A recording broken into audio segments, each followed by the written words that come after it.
नमस्कार, आप देख रहे हैं भारत न्यूज 24/7 राष्ट्र की बात। मैं हूं ज्योति। आइए रुक करते हैं बड़ी खबरों की ओर। मुख्यमंत्री ने अपने विधानसभा क्षेत्र के दौरे पर हैं। हल्के के गांव बुढ़ाहन में मुख्यमंत्री दुष्यंत चौटाला ने श्री दादा दुलाराम जयंती समारोह में शिरकत की और गायिका श्रीमती लता मंगेशकर के देहांत पर 2 मिनट का मौन रखे श्रद्धांजलि दी गई। दुष्यंत चौटाला को ग्रामीणों द्वारा मांग पत्र भी दिया गया। चौटाला ने कहा कि दादा तोलाराम के नाम पर बनने वाले चबूतरे हुए तालाब के लिए जितना पैसा आप ग्रामीण इकट्ठे होकर लगाओगे उतना ही पैसा मैं अपने कोष से इसके निर्माण के लिए दूंगा। दुष्यंत चौटाला ने कहा कि हमारी सरकार हर 20 किलोमीटर पर एक कॉलेज स्थापित कर रही है। मापदंडों के हिसाब से अब नए सत्र में हमारी कोशिश रहेगी कि अगर कहीं जमीन नहीं मिली तो आपके गांव में कॉलेज स्थापित किया जाएगा।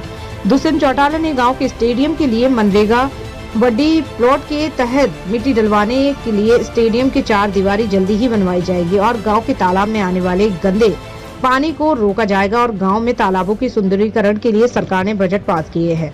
उनके तहत इस तालाब का भी सौंदर्यीकरण और साफ सुथरा पानी इस तालाब में डलवाया जाएगा।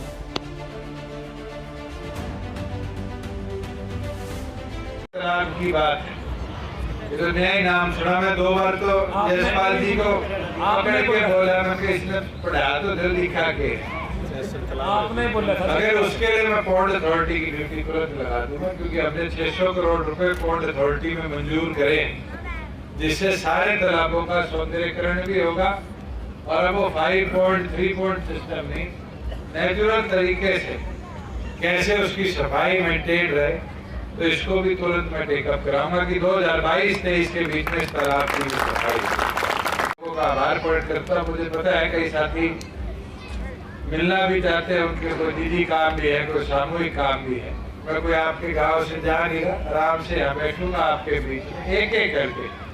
ज्यादा हड़बड़ाहट मचाओगे तो फिर आप भी तंग होगे और ये ड्यूटी वाले भी तंग। इसका तो कह दिया मैंने, आप कर दो 20 लाख इकट्ठे में से 30 ले जाइए। सर अभी गांव में कितने देखेंगे, हम सारे गिना दूंगा। मैं तो कह रहा हूँ आज शुरू हो, कमेटी बनाओ और जितना इकट्ठा करो उसके बराबर मैचिंग के मेरे से ले जाइए। थे 30 करोगे तो 30 ले जाना, 40 करोगे 40 ले जाना। मगर इसके अंदर मैं चाहूंगा कि गांव राम का सहयोग हो, और गांव राम ही नहीं, जो गांव राम से गए हुए गांव है उनका भी सारा सहयोग इसके अंदर सब मिलके करेंगे, तभी इसकी सफाई बाद में भी रखो। सरकारी पीछे से एक बार कर दोगे फिर इसकी सफाई कोई करेगा। सारे सहमत हो इसमें? हाथ आके बता दो। दोबारा अवसर आया, आपका बहुत बहुत धन्यवाद।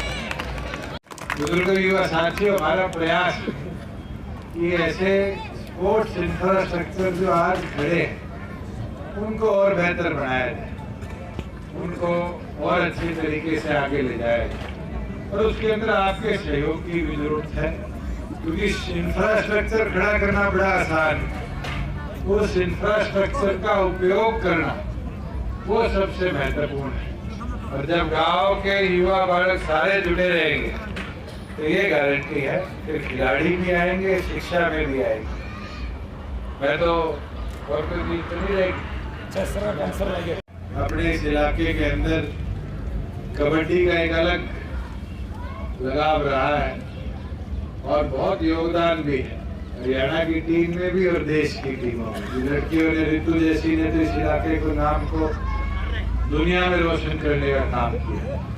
मेरा ये प्रयास है कि ऐसा सेंटर ऑफ एक्सीलेंस हम बनाए, मगर उससे पहले अगर गांव चाहता है कि स्टेडियम बनाया जाए, जो मेरे को जगह दिखाएगी गांव द्वारा, वो दिखाएगी गांव से थोड़ा सा दूर।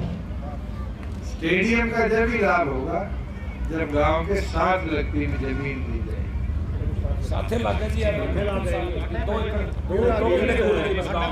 फिर मैं उसकी 4 दीवारी मनरेगा से करवाता हूँ, उसकी लेवल कराता हूँ कि एक पहले स्टेज का स्टेडियम तैयार हो। सीढ़ियाँ, कमरे ये तो बाद में भी बढ़ते रहेंगे।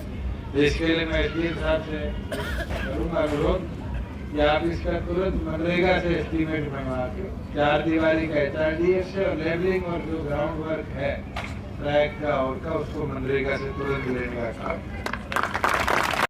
पावन धरा के निर्माण और पावन धरा के उद्धार की बात। मैं एक चीज कह सकता हूँ, क्योंकि सामाजिक, और जब सामाजिक की बात करते हैं तो बूंद बूंद जोड़े ही मटका भरता है और बूंद बूंद जोड़े ही समुद्र बनता है। मैं तो चाहूंगा कि इस चबूतरे के लिए जितना आप लोग सामाजिक तौर पे इकट्ठा कर पाओगे, मेरे से मैचिंग में ले जाना, मगर यहाँ ऐसा स्थान बनाने का काम करो कि लोग याद रखें। जब भी कोई ऐसे सामाजिक कार्य हुए तो हमेशा सबने मिलजुल कर अपने पूर्वजों को, अपनी धरती को याद रखने का काम। यहाँ बात कॉलेज की है, मेरा ये प्रयास भी है, क्योंकि पीछे अभी छात्र को भी कॉलेज मिल गया। कुचाना में भी हमारे कॉलेज है, आपके यहाँ से शायद 15 किलोमीटर दूर खेड़ी भी कॉलेज आ गया, बरवाड़ा भी कॉलेज है। मगर मैंने खुद यशपाल जी उन्होंने तो आज लिख के दी है, जब कोविड के बाद हम पहली बार मिले थे तभी स्वयं इनको कहा था कि एक कोई ऐसा गांव ढूंढ के दो जो 15, 17, 20 किलोमीटर पुराने कॉलेजों से दूर, और इस बेल्ट में, क्योंकि पहली तरफ तो अड़ेवा भी कॉलेज आ गया, छात्र भी आ गया और फिर कुचाना भी आ गया। तो 2 गांवों ने हमें लिख कर दिया है। एक बार फिजिबिलिटी हम चेक करवा रहे हैं, और अगर होता है तो जैसे हमारे कोच साहब कह रहे थे, भाई बुढ़ैड के पास तो जमीन की कमी नहीं है, अगर कहीं और जमीन ना मिली और आपकी फिजिबिलिटी अप्रूव होती है, क्योंकि सरकार का एक पैरामीटर बना हुआ है, मापदंड बना हुआ है कि 20 किलोमीटर जहाँ भी कोई कॉलेज एग्जिस्ट करता है वहाँ दूसरा फिर कॉलेज नहीं। मगर क्योंकि केंद्रीय विद्यालय भी यहाँ है और शिक्षा का भी धीरे धीरे उद्धार इस इलाके में होगा, तो ये मैं भी अगले 1 से 2 महीनों में प्रयास करके जो अगला बजट है, अगर उसमें कोई नया कॉलेज अनाउंस होगा तो मेरा प्रयास रहेगा कि उसके अंदर अपने भी हल्के में एक नया कॉलेज है, और कोशिश करूंगा उसको बुढ़ैन की धरती पर